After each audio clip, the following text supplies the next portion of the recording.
Good morning students. पिछले lecture में हमने यूनिटरी ट्रांसफॉर्मेशंस आपको बताए थे कि यूनिटरी ट्रांसफॉर्मेशंस क्या होते हैं।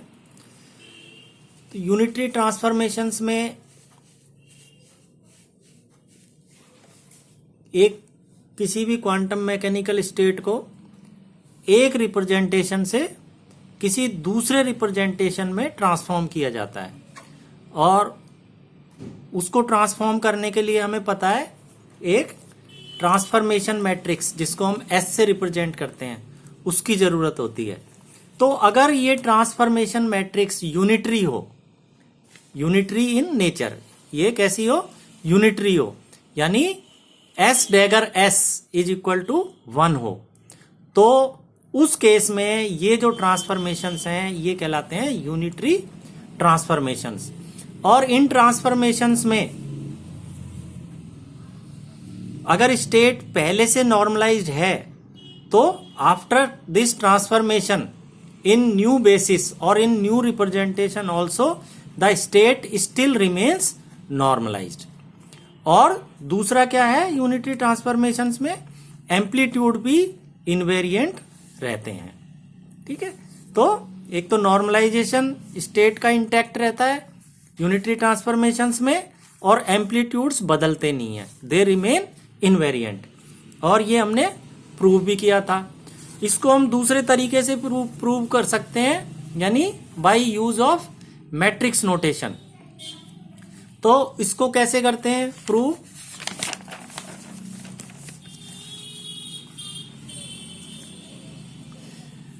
हमें पता है कि जो एम्पलीट्यूड्स होते हैं, यानी जैसे क्वांटम मैकेनिकल स्टेट ए है, ये quantum mechanical state will be found in basis आई, है ना। वो क्वांटम मैकेनिकल एम्पलीट्यूड किस तरह रिप्रेजेंट करते हैं? इस तरह, ब्रैकेट ए आई। तो ये जो एम्पलीट्यूड्स हैं इनको हम किस तरह से अरेंज करते हैं आपको बताया था हमने, कॉलम वेक्टर के रूप में, और इसका सिंबल है ए। तो ए जो एम्पलीट्यूड्स हैं वो इस तरह से कॉलम वेक्टर के रूप में हम रिप्रेजेंट करते हैं। तो अगर इस रिप्रेजेंटेशन में आई रिप्रेजेंटेशन में 3 अगर बेसिस हैं आई जे के, तो इस कॉलम वेक्टर में क्या होंगे? 3 एलिमेंट होंगे, ए आई ए जे ए के। यानी ए आई तो रिप्रेजेंट करेगा कि स्टेट ए आई बेसिस में मिले, स्टेट ए जे बेसिस में मिले और स्टेट ए के बेसिस में मिले, उसके ये प्रोबेबिलिटी एम्पलीट्यूड है। या इसको हम इस तरह से भी सिंबल इसका दे देते हैं ए आई। इसी तरह से इनका कॉम्प्लेक्स कॉन्जुगेट जो है वो कॉलम वेक्टर की जगह किस तरह रिप्रेजेंट करते हैं? हम रो वेक्टर से। यानी द कॉम्प्लेक्स कॉन्जुगेट, और कॉम्प्लेक्स कॉन्जुगेट क्या होगा? ये ए आई है तो अब हम उसको क्या लिखेंगे? आई ए, या आई ए स्टार, इसके ऊपर स्टार लगा देंगे तो ये इसका कॉम्प्लेक्स कॉन्जुगेट हो जाएगा। तो इसका कॉम्प्लेक्स कॉन्जुगेट क्या होगा कॉलम वेक्टर का? इसको हम एज ए रो वेक्टर के रूप में इसको लिखेंगे। ठीक है, तो रो वेक्टर ए डैगर, इसका कॉम्प्लेक्स कॉन्जुगेट क्या हो जाएगा? ए डैगर। तो ए डैगर इसको हम लिखेंगे, जैसे ये ए आई है तो अब ये हो जाएगा आई ए, और इसकी जगह क्या हो जाएगा? ये हो गया कॉम्प्लेक्स कॉन्जुगेट किया तो ए आई, इसकी जगह ये आई ए, ये जे ए और ये के ए। यानी इसको हम लिख सकते हैं आई ए स्टार, इसको जे ए, इनका हमने रिवर्स कर दिया इनको, ये ए आई था इसको कर दिया आई ए स्टार, इसको भी इसी तरह जे ए स्टार के ए स्टार, तो ये हो गया ए आई स्टार। ये था ए आई और इसका कॉम्प्लेक्स कॉन्जुगेट हो गया ए आई स्टार। तो कॉलम वेक्टर ए ये क्या रिप्रेजेंट करता है? This contains coordinates of ket A in basis I. और रो वेक्टर जिसको ए डैगर से हम रिप्रेजेंट करते हैं, ये this contains coordinates of bra A in same basis I. तो ये कैट ए है, ये ब्रा ए है। ठीक है, तो ये ए से रिप्रेजेंट होता है, ये ए डैगर से रिप्रेजेंट होता है। इसको हम हर्मिशियन कॉन्जुगेट भी कहते हैं। तो जो ट्रांसफॉर्म्ड एम्पलीट्यूड्स हैं न्यू बेसिस में, ये तो आई बेसिस में एम्पलीट्यूड्स हैं। अब मान लो न्यू बेसिस में हम लेते हैं, म्यू बेसिस में, तो these are given, these will be given as, ये ए से रिप्रेजेंट किया है तो वो ए डैश से कर देंगे हम, are given by column vector A dash.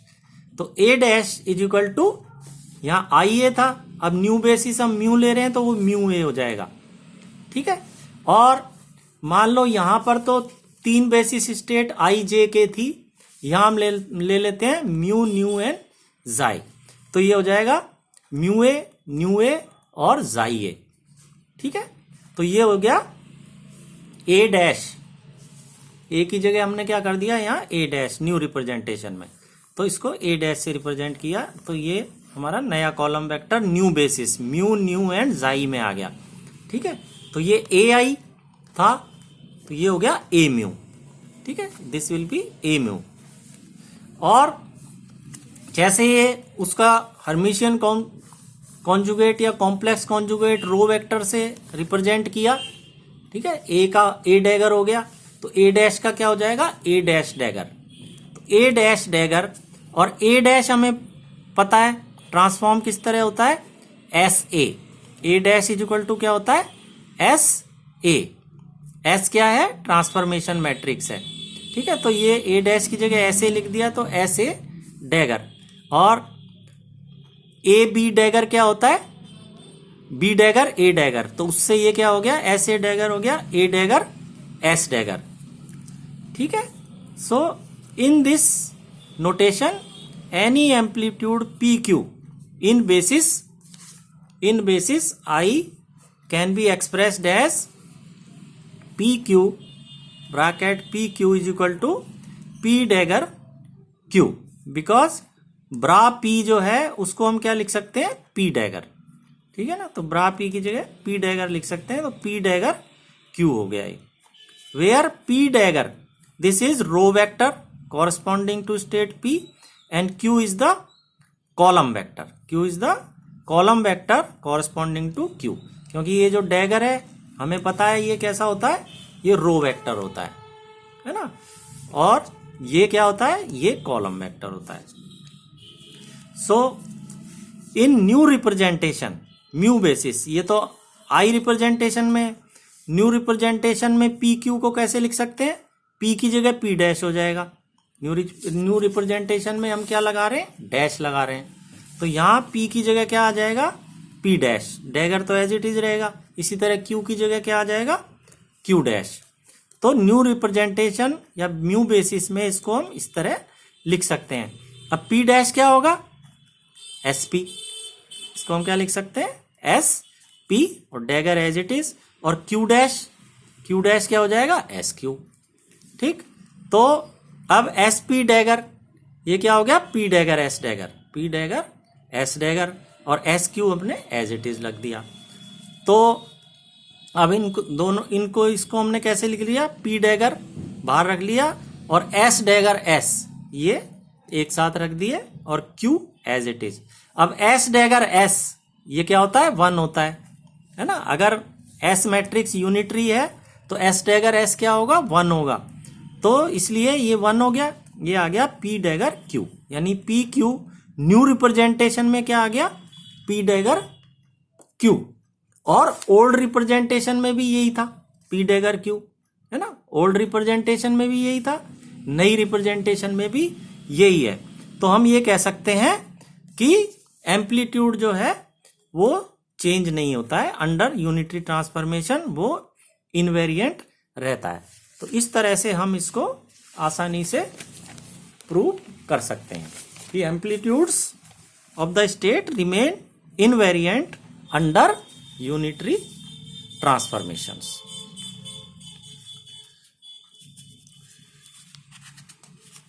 तो आई होप आपको यूनिटरी ट्रांसफॉर्मेशंस ये समझ में आ गई होंगी। तो यूनिटरी ट्रांसफॉर्मेशंस, एक तो स्टेट नॉर्मलाइज है तो ट्रांसफॉर्मेशन के बाद भी नॉर्मलाइज्ड ही रहती है, और एम्पलीट्यूड्स जो है वो चेंज नहीं होते हैं, वो इनवेरिएंट रहते हैं। Have a nice day.